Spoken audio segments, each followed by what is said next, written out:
बायोबियम। आओ समझे दुनिया को। Please like, subscribe and share the video.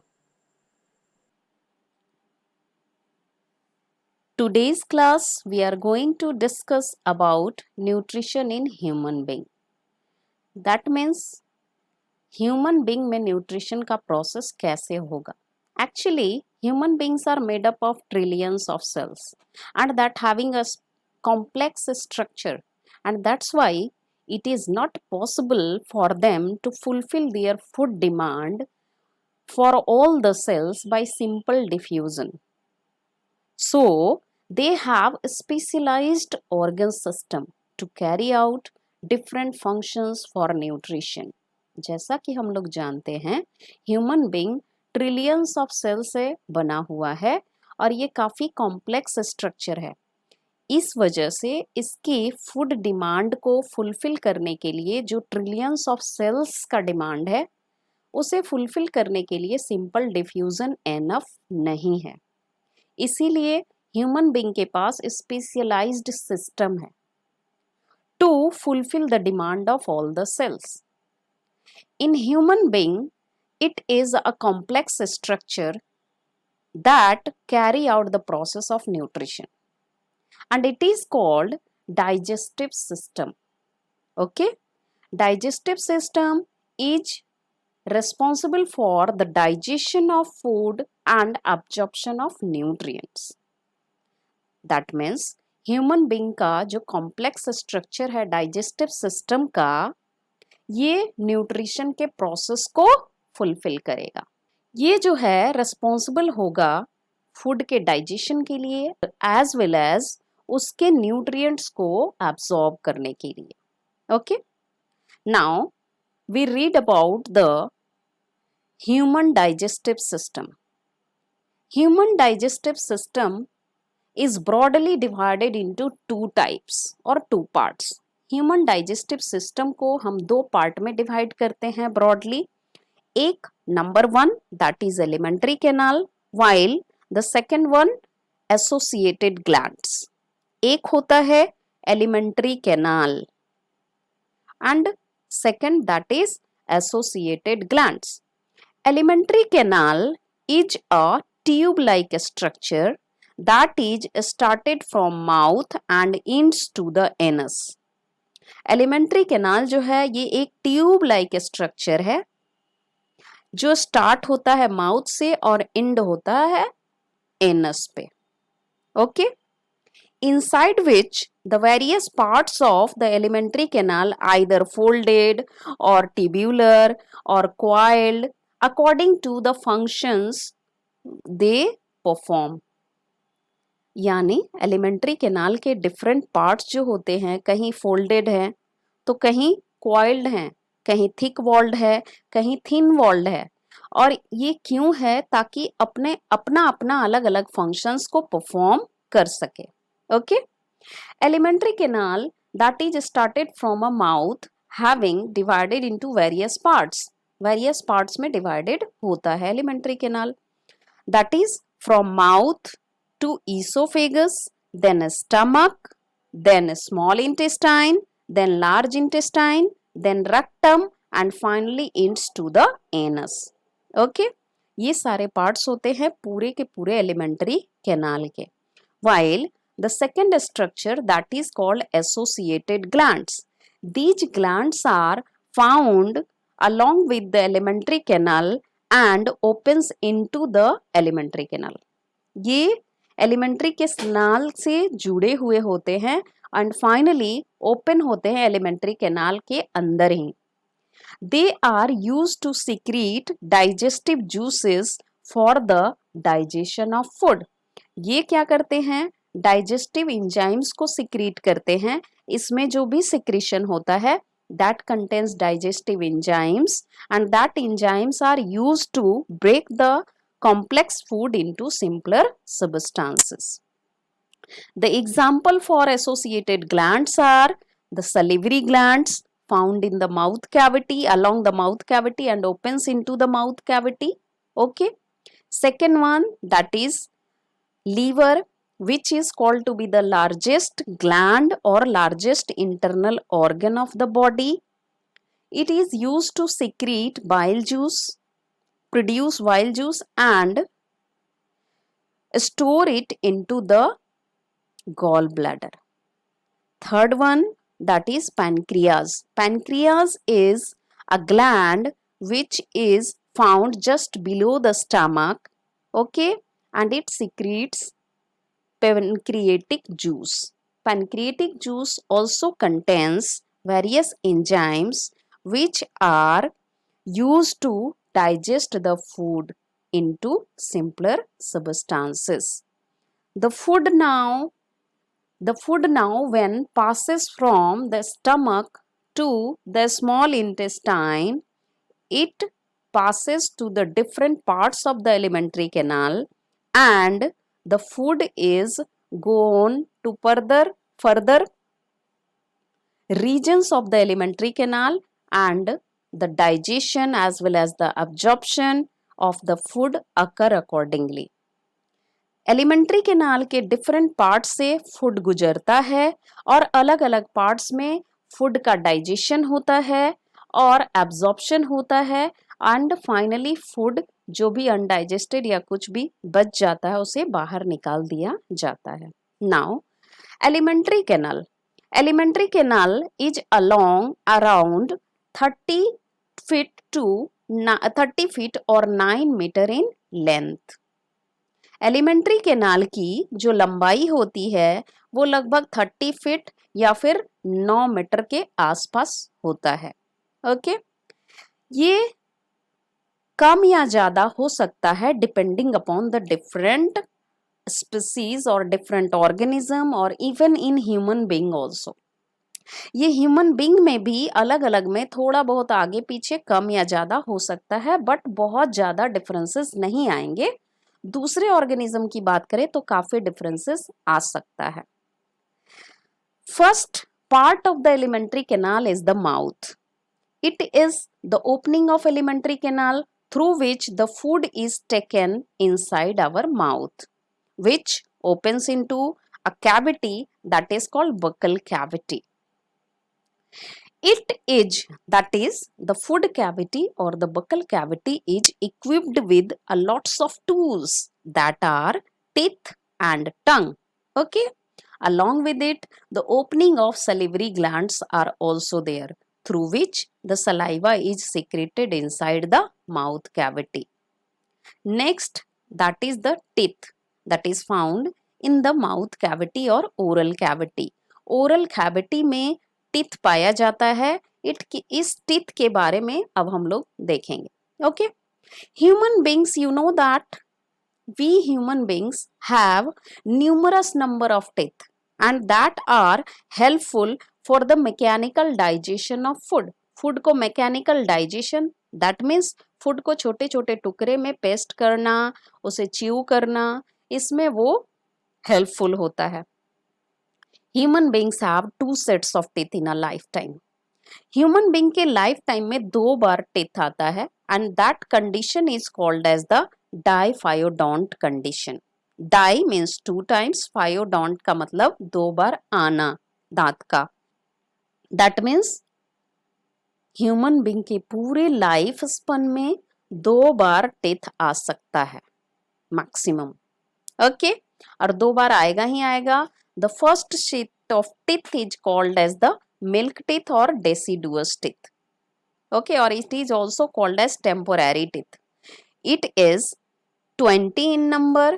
It is started to grow from the age of 6 months onwards. ये 6 महीने के बच्चे, जब बच्चे 5-6 महीने के होते हैं तभी से टीथ आना स्टार्ट हो जाता है. You can easily observe. Okay, आप इजिली ऑब्जर्व कर सकते हैं अपने भाई बहन या कोई भी छोटा बच्चा. 6 महीने का बच्चा 5 महीने 6 महीने शुरू होता है, उस समय टीथ निकलना शुरू हो जाता है. अप टू 2 years ये सारे टीथ 20 टीथ आ जाते हैं. But it is started to fall because it is temporary teeth, ये टेम्पोररी टीथ होता है और ये गिरना शुरू हो जाता है एक सर्टेन एज के बाद, that is around 5 to 6 years to 12 years। ये 5 से 6 साल में शुरू होता है और 12-13 साल के आसपास सारे के सारे टीथ गिर जाते हैं। Okay, and that is replaced by a permanent teeth, और ये रिप्लेस किया जाता है परमानेंट टीथ से। Permanent teeth is also called as the replacing teeth और adult teeth. It is the second set of teeth, ये सेकेंड सेट यानी second बार जो टीथ आता है। इट इज 32 इन नंबर, ये 32 होते हैं टोटल। पहला कितना था? ओनली 20 मिल्क टीथ, लेकिन रिप्लेसमेंट टीथ या रिप्लेसिंग टीथ या परमानेंट टीथ या एडल्ट टीथ ये 32 इन नंबर होते हैं। It is started to grow from the age of 5 or 6, whatever the age of falling of the milk teeth is there। Milk teeth जैसे ही टूटना होता शुरू होता है और उसी समय से परमानेंट टीथ धीरे धीरे स्टार्ट होना शुरू हो जाते हैं। Okay, next one we see here, you can see the structure of the deciduous teeth and permanent teeth. यहाँ पे आप लोग स्ट्रक्चर देख रहे हैं डेसिडुअस टीथ का यानी मिल्क टीथ का, और एक तरफ परमानेंट टीथ का भी आप देख सकते हैं। ठीक है, तो डेसिडुअस टीथ हम लोग देखते हैं। इसमें देखिए सारे अरेंजमेंट्स कैसे होते हैं अपर एंड लोअर जॉ में। ओके, और ये टोटल नंबर जो होता है मात्र 20 होता है, ओनली 20। ओके, ह्यूमन में जो ये अरेंजमेंट ऑफ टीथ है that is found inside the socket.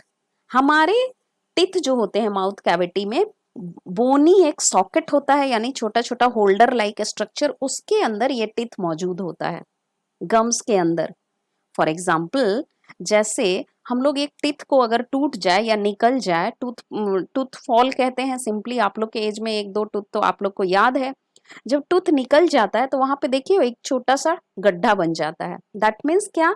गड्ढे के अंदर हमारा टीथ मौजूद रहता है एक सॉकेट के अंदर। That's why this condition is called as thecodont dentition. ये जो कंडीशन होता है दांतों का अरेंजमेंट गड्ढे के अंदर होना, that is called thecodont dentition. On the other hand, also we can observe that we have different types of teeth। हमारे पास अलग अलग तरह के टीथ हैं and total they are 4 in number। We have 4 different types of teeth and this condition is called as heterodont condition।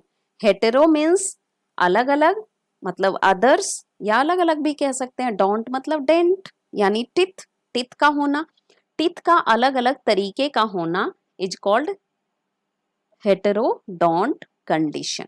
Okay, on the other hand you can see that हमारे में हमने देखा कि ये जो टीथ है 20 number होता है, 20 नंबर में होता है।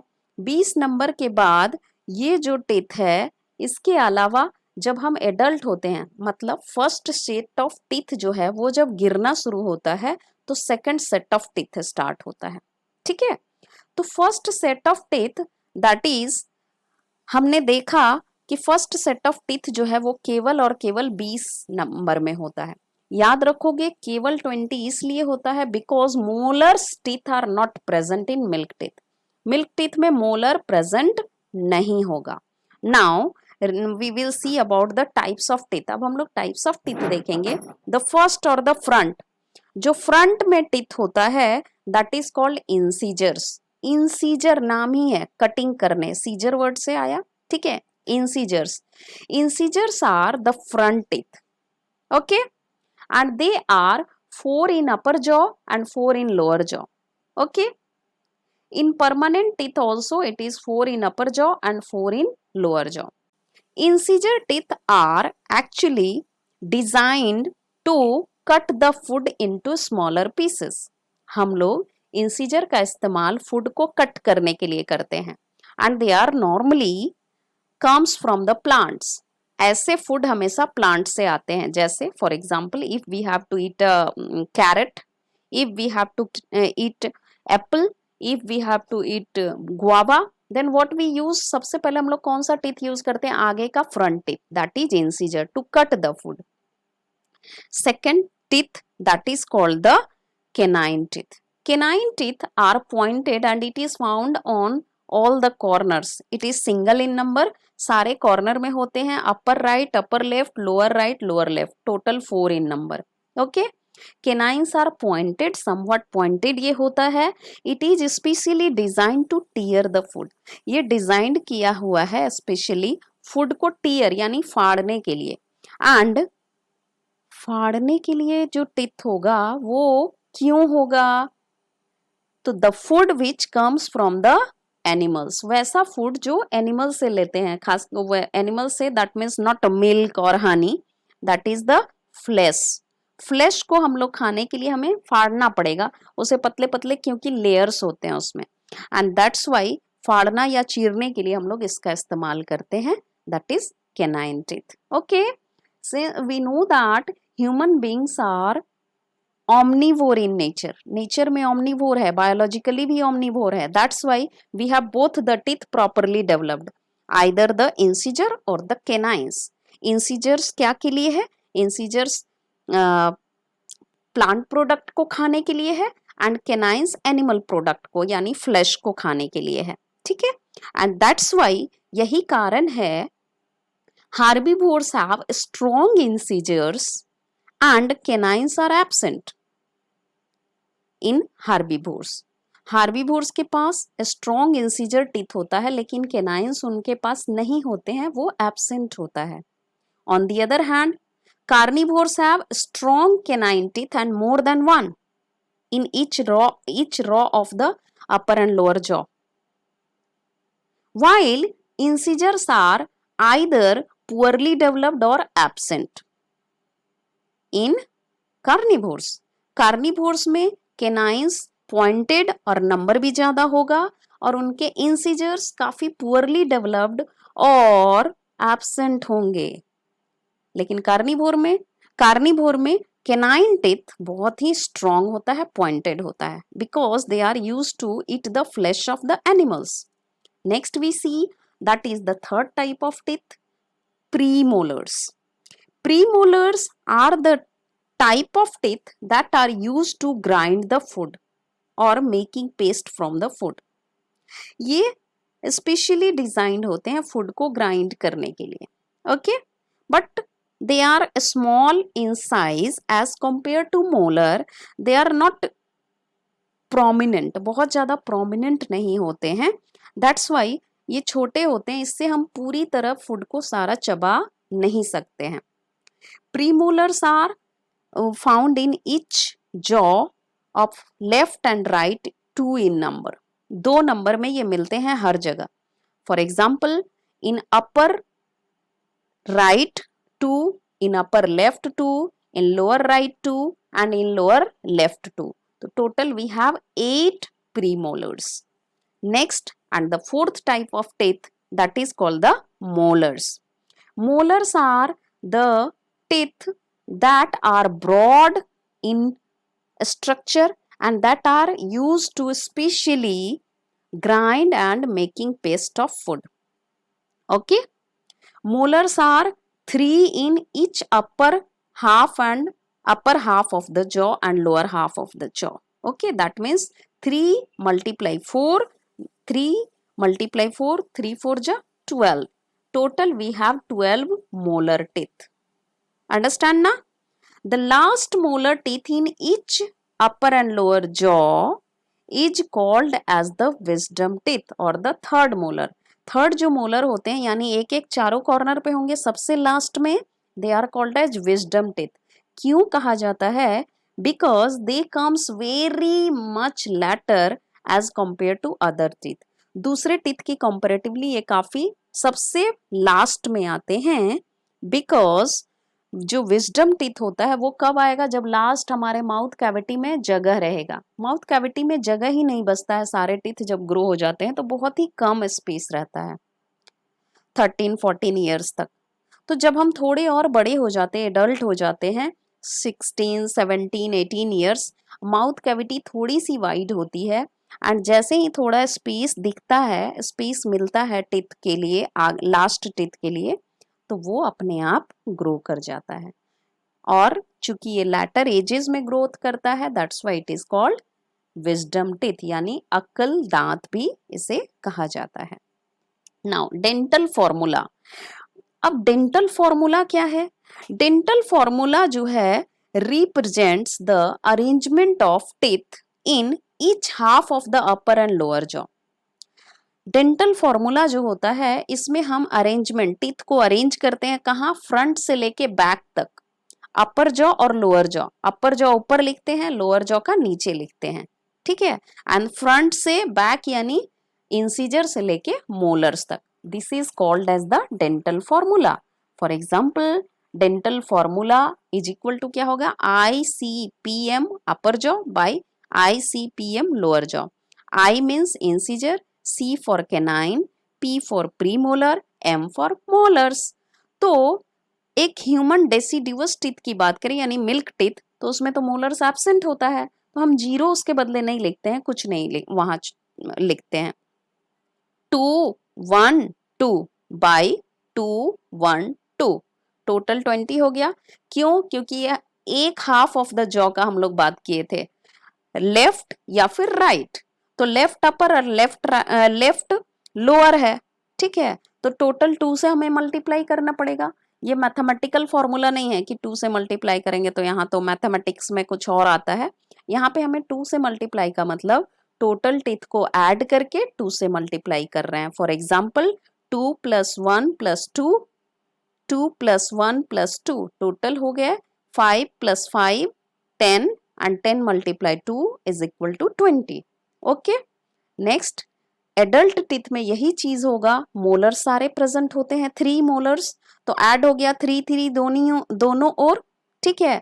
तो टोटल 20 और 3 3 दोनों ओर हुआ, यानी 4 टाइम्स हो जाएगा, तो 12 और टीथ ऐड हो गया, तो टोटल हो गए 32, 2 1 2 3 बाई 2 1 2 3, और इसको हम 2 से मल्टीप्लाई करेंगे यानी कि 16 हो गए, टोटल ऊपर और नीचे 16, तो 16 2 जा 32, so we have 32 adult teeth. Next is the tongue. Tongue is a freely movable muscular organ attached to the floor of the buccal cavity. Buccal cavity का जो फ्लोर होता है लास्ट, वहां से ये एक फ्रीली हैंगिंग मस्कुलर ऑर्गन है, that's name is tongue, जिसका नाम टंग होता है, जीभ होता है। It helps in mixing the food with the saliva, ये फूड को सलाइवा में मिक्स करने का काम करता है, एज वेल एज टेस्ट को प्रोवाइड कराता है, टेस्ट को रिकॉग्नाइज कराता है, that sense the taste of the food and then help in pushing the food to the pharynx or the through the esophagus. Okay, ये जो हमारा फूड है टंग, पहले तो क्या करेगा? फूड को मिक्स करने में हेल्प कर रहा है सलाइवा से, second sense of taste provide कर रहा है, थर्ड फूड को फैरिंग्स के थ्रू ईसोफेगस में डालने का काम कर रहा है, through the फैरिंग्स it pushes the food to the esophagus or food pipe. Here you can see the structure of the tongue. इनमें आप लोग लास्ट में छोटे छोटे पैपिलीज देख रहे हैं, ये टेस्ट बर्ड के लिए रेस्पॉन्सिबल होते हैं, and different parts of the tongue having different sense of taste. अलग अलग टंग के अलग अलग पार्ट में अलग अलग सेंस ऑफ टेस्ट होता है, and that is responsible for the soreness of food, that sense the taste of bitterness, that sense the taste of salt, and that also sense the taste of sweetness. Okay, after chewing the food become a small rounded mass which is called as bolus. It is very soft because of the mixing with the saliva as well as the mixing of certain enzymes found in saliva. Okay, it passes through the pharynx to the esophagus. ये pharynx के help से, pharynx के through ये finally esophagus में पहुंचता है. Now Pharynx is a type of junction. Pharynx क्या है? एक type of junction, जोड़, ठीक है? That is the junction of food mouth cavity to the esophagus. On the other hand, nasal cavity to the trachea or also called the windpipe. तो ये junction है किस चीज का? एक तरफ से माउथ कैविटी से लेके इसोफेगस के बीच का जंक्शन और दूसरी तरफ नेजल कैविटी से लेके ये ट्रैकिया के बीच का जंक्शन है, एक चौक की तरह। ओके, सो अब तो यहाँ हम लोग देखेंगे वेन एवर वी रेस्पायर, जब हम रेस्पायर करते हैं, the gases goes to our trachea. Gases जो है, एयर जो है वो ट्रैकिया में जाएगा। तो फैरिंग्स एक ऐसा जगह है जहां पे सारी चीजें मिक्स जाती हैं। फैरिंग्स एक ऐसा जगह है जहां फूड भी आएगा, वहीं से गुजरेगा, एयर भी आएगा, वहीं से जाएगा। देन व्हाट हैपन, जब ये फूड को हम इनहेल करते हैं, उसके पहले we should know about the structure of the trachea. Trachea जो है that is wind pipe. Wind pipe की जो ओपनिंग है फैरिंग्स में, वहां पे ओपनिंग के पास एक मसल का स्ट्रक्चर होता है and this muscular structure is called as epiglottis. ये जो मस्कुलर स्ट्रक्चर है इसे एपिग्लॉटिस कहा जाता है। ये एकदम फैरिंग्स के जो हमारा फैरिंग से जो माउथ खुलेगा कहाँ पे? ट्रैकिया में, उसके फ्लोर के पास होता है। एपिग्लॉटिस एक डोर की तरह वर्क करता है। When the bolus is engulfed and goes to the food pipe में जाता है। At that time with the pressure of the bolus, ये जो ग्लॉटिस होगा, ग्लॉटिस एपिग्लॉटिस जो कहा जाता है, एपिग्लॉटिस जो होता है वो क्या कर देता है? ये हमारे ट्रैकिया के डोर को, ट्रैकिया की जो ओपनिंग होती है जिसका नाम ग्लॉटिस होता है, उसे ये क्लोज कर देता है and that's why the food goes to the oesophagus not into the trachea. ये ट्रैकिया में नहीं जा पाता है। That means what? Epiglottis is a structure that are used to prevent the food to enter inside the trachea. You can see the structure here. आप लोग यहाँ देख रहे हैं एपिग्लॉटिस एक डोर लाइक स्ट्रक्चर है जो फूड जैसे ही हमने लिया, फूड के प्रेशर से ये एपिग्लॉटिस ढक दिया ग्लॉटिस को, ग्लॉटिस यानी ओपनिंग ऑफ द ट्रैकिया को, और फूड चला गया इसोफेगस में, that is food pipe. Our next part of the alimentary canal is the stomach. It is a J-shaped, thick-walled muscular organ or sac-like structure that are used to facilitate the mechanical digestion or chemical digestion of the food. यहाँ जो stomach हमारा है, alimentary canal का ये part, ये J-shaped होता है, ये काफ़ी थिक वॉल्ड होता है और यहाँ मैकेनिकल यानी कि फूड छोटे छोटे पेस्ट में, बिल्कुल थिन पेस्ट में कन्वर्ट होगा, एज वेल एज यहाँ केमिकल डाइजेशन भी होता है। Chemical digestion is occurred due to the presence of enzymes presence of enzyme in the gastric juice.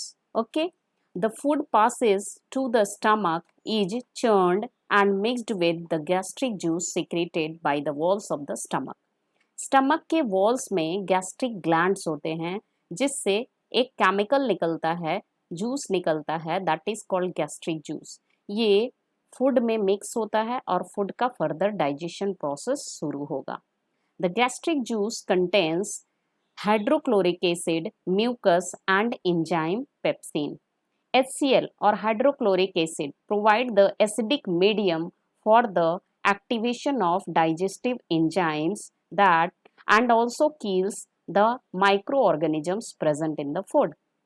Mucus helps in the lubrication of the food as well as it also prevent the action of acids and enzymes from the self digestion of the wall of the stomach. Stomach के wall से जो gastric juice निकलता है उसमें HCl होता है और HCl acidic medium provide करेगा ताकि उसमें प्रेजेंट जो पेप्सिन एंजाइम है वो फूड पे वर्क कर सके। उसके अलावा ये हार्मफुल जर्म्स या हार्मफुल माइक्रो ऑर्गेनिजम्स फूड में जो मौजूद होता है उसे ये मारता है। ठीक है। म्यूकस जो डाइजेस्टिव जूस में यानी गैस्ट्रिक जूस में जो म्यूकस प्रेजेंट होता है, ये म्यूकस फूड के लुब्रिकेशन में हेल्प करते हैं या चिपचिपा होता है और फूड को इजी एक जगह से दूसरी जगह भेज सकता है, स्लिपरी बनाता है। एज वेल एज ये प्रिवेंट करता है खुद के स्टमक के वॉल को सेल्फ डाइजेशन से, किसके एक्शन के कारण, that is HCl and enzymes. HCl और एंजाइम्स खुद के स्टमक के वॉल को डाइजेस्ट ना कर दे, इसी वजह से बीच में स्टमक वॉल और enzymes as well as HCl के बीच में एक लेयर होता है that is called the mucus. Now the food becomes soapy fluid. अब ये जो फूड है एकदम कैसा हो जाएगा, फ्रॉथ से भरा हो रहेगा as well as fluid content में रहेगा, तो सोपी फ्लूइड कह सकते हैं। जैसे हम लोग साबुन और पानी में हल्का सा हाथ को अच्छे से स्टर करें हाथ डाल के, तो वो कैसा हो जाएगा, बिल्कुल फेन की तरह। ऐसा ही ये फूड नजर आता है क्योंकि ये पार्शियली डाइजेस्टेड होता है एज वेल एज इसमें एसिड मिला हुआ है जिसके कारण फूड एकदम गल चुका है। ठीक है। That food is called at chyme और चाइम। कुछ लोग चाइम बोलते हैं but actually chyme that is okay. इस फूड को हम लोग काइम कहते हैं। Now it is get ready to go into the small intestine. अब ये रेडी है स्मॉल इंटेस्टाइन में जाने के लिए। Now small intestine. Small intestine is the longest part of the alimentary canal. It is extensively coiled and fitted into the small space. हमारा जो small intestine है सबसे लंबा पार्ट है एलिमेंट्री कैनाल का। ठीक है। अबाउट 5.5 से 7 मीटर तक इसकी लंबाई होती है।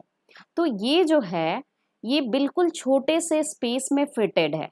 तो छोटे से स्पेस में फिट रहने के लिए ऑब्वियसली इसे क्वाइल्ड होना पड़ेगा। तो ये हाईली सुपर क्वाइल्ड है और क्वाइल्ड होके एक छोटे से स्पेस में ऑक्युपाई किए हुए, छोटा सा स्पेस ऑक्युपाई किया है। Okay. Digestion of food and absorption of nutrients occur in small intestine. Small intestine में भी डाइजेशन होगा एज वेल एज एब्जॉर्प्शन भी यहीं पे होता है। तो डाइजेशन तो हमने देखा माउथ से ही स्टार्ट हो गया है, but absorption is most of the nutrients का जो एब्जॉर्प्शन है वो स्मॉल इंटेस्टाइन में ही होता है, but some of the absorption also occurs through the buccal cavity. Buccal cavity से ही एब्जॉर्प्शन प्रोसेस भी थोड़ा बहुत शुरू हो जाता है, कुछ दवाइयों का, कुछ ड्रग्स का, कुछ केमिकल्स का, बट जो मेन फूड न्यूट्रिएंट्स है उसका जो एब्जॉर्प्शन है वो स्मॉल इंटेस्टाइन में शुरू भी होता है और खत्म भी होता है। It is divided into 3 parts. Small intestine जो है वो 3 पार्ट्स में डिवाइडेड होता है, that is duodenum, jejunum and ileum. Digestion of food almost completed in duodenum, while jejunum and ileum are responsible for the absorption of nutrients into the blood.